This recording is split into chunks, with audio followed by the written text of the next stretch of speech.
I've seen some wild things in my day, but nothing, absolutely nothing tops the image of a woman in a crisp blazer, clutching the hood of her Mercedes, shrieking like a banshee while my bull, Angus, nudged her car into a muddy ditch like he was parking a stubborn lawnmower. The kicker? She honked first. One sharp blast, one dumb move, and Lisa Carver, the iron-fisted HOA president, ended up nose down in sludge with a windshield full of Beau VY any justice. Let me backtrack.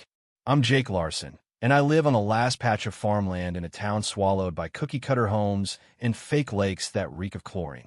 My family's worked this land for 4 generations, weathered farmhouse, a barn that sags like it's nursing a hangover, and 10 acres where my animals roam free, including Angus, a Scottish Highland bull with horns like Viking spears, and the VYB of a bouncer who's seen it all. You don't mess with Angus. You definitely don't honk at him. Lisa Carver missed that memo. Lisa rolled into the Subdy VY Shown next to my place 2 years ago, strutting like she was born to fix everyone's mistakes. Clipboard always in hand. Permanent scowl. She's the type who thinks lawns should look like putting greens and cows belong in a petting zoo with Wi-Fi. She'd been waging a silent war on me since day one. Cruising by my property, probably dreaming up fines for my barns peeling paint or my refusal to wear polo shirts. The day it all went down started like any other.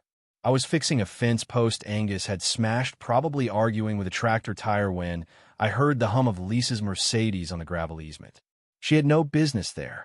It's a shared road, mostly for delivery guys or lost pizza drivers. But Lisa treated it like her personal patrol route, hunting for ways to slap me with HOA nonsense like barns must be in VY Cybele or farmers should smell like lavender.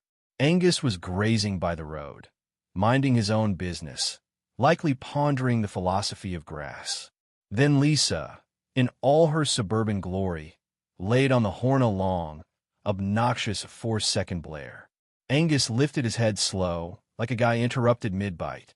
I thought, he's not going to like that. He didn't. In one glorious, slow-motion moment, Angus stomped toward the Mercedes like a cowboy in a duel. Lisa tried to back up, but the road was too narrow. She honked again. Big mistake. Angus lowered his head, picked up speed, and slammed the bumper with a thud that could have rattled teeth. The car lurched, skidded, and slid nose first into the ditch, tires spinning like a hamster wheel.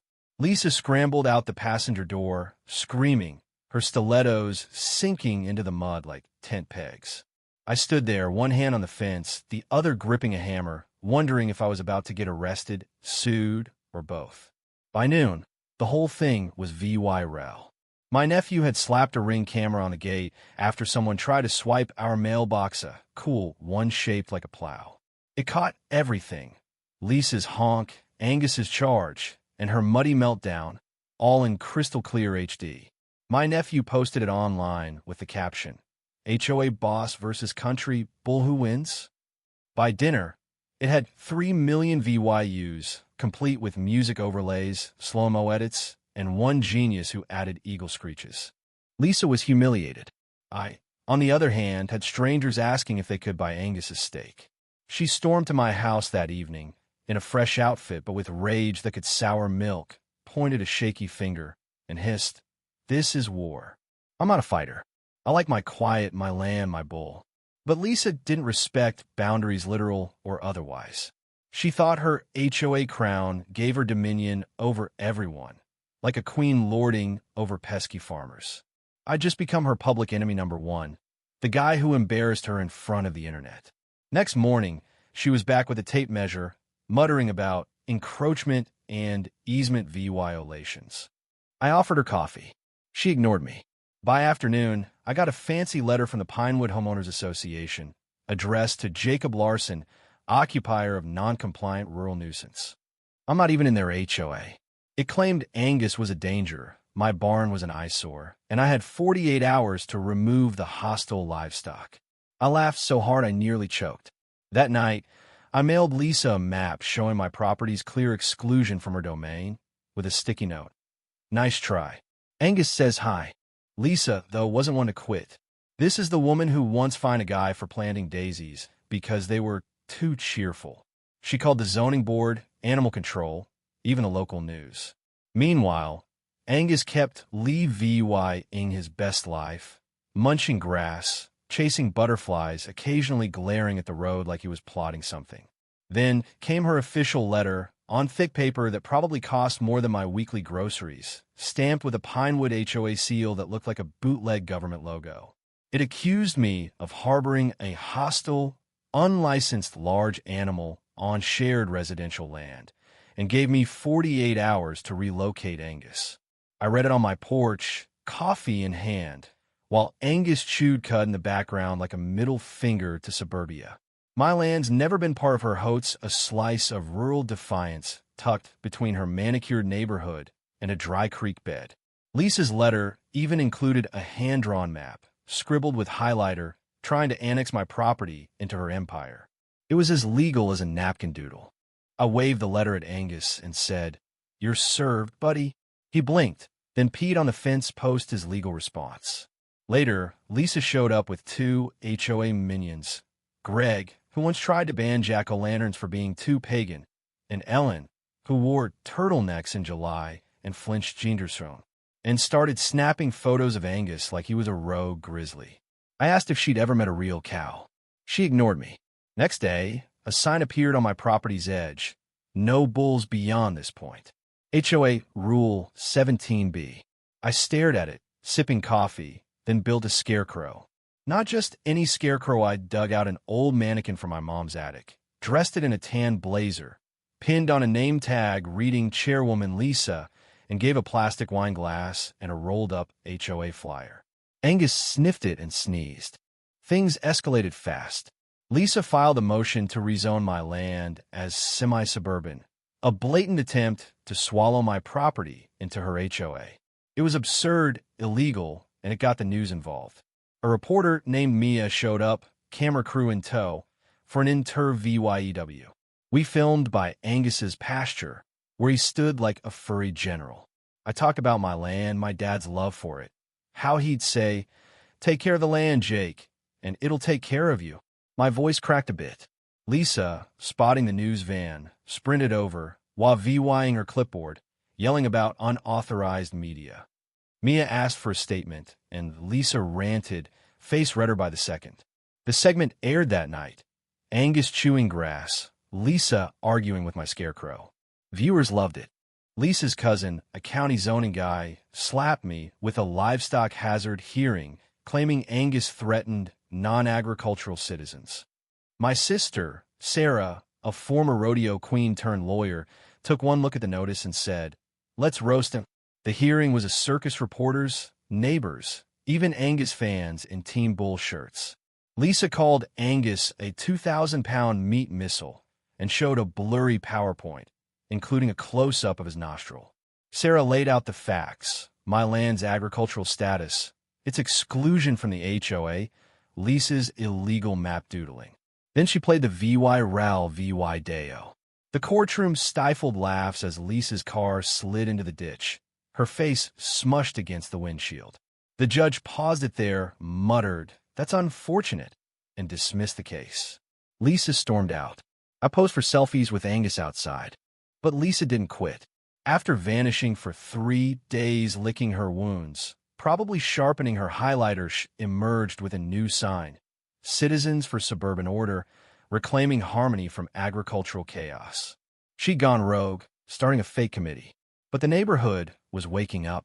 Folks like Mr. Thompson, fined for a non-compliant bird bath, and the Wilsons, reported for overly whimsical wind chimes, started backing me. Even Greg, Lisa's loyal minion, showed up with beers, saying I picked the wrong side. I decided to have some fun. With neighborhood kids and washable paint, we left a trail of Angus's hoof prints from the HOA pool to Lisa's prized gnome collection, topping it with a compost pile gift. Lisa installed motion sprinklers in retaliation, but they misfired, soaking a VY citing state senator. That clip hit the internet, and even politicians laughed. Lisa called it cyberbullying. I called it karma with a hose. Lisa tried a community harmony barbecue, banning livestock talk and HOA jokes. Hardly anyone came. I threw a bow VY any bash, instead lemonade, bluegrass.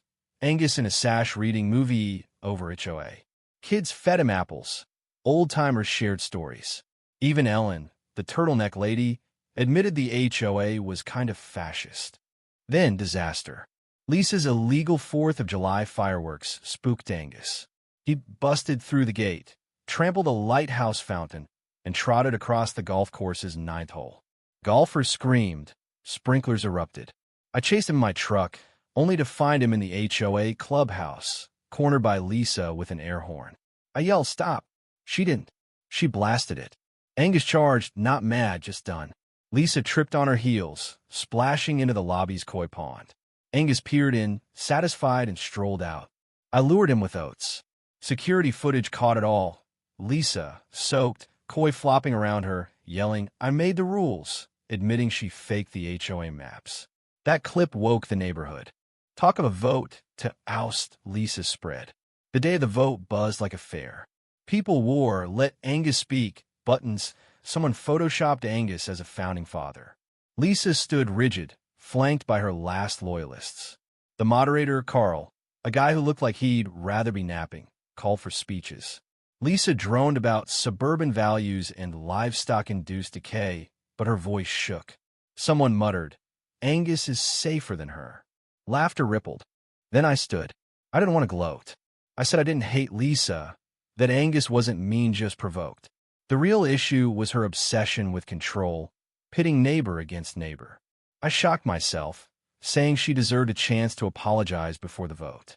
Maybe we could find middle ground. Lisa froze, then stepped up. Her apology was weak. "I'm sorry people felt harassed." But her voice cracked.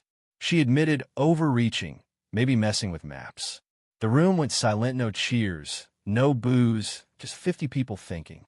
The vote was tense. Slips went into a box like tiny grenades. I checked on Angus, chilling in his trailer, unbothered. Back inside, Carl read the tally. 46 for removal, 7 against. Lisa was out. She stood, smoothed her blazer like a defeated general, and left without a word. No one clapped. It was quiet, almost sad, but freeing. A week later, a retired teacher named Helen, who wore flip-flops and hated lawn rulers, became HOA president. She scrapped the livestock complaints and started a PGI-VY-ing welcome committee.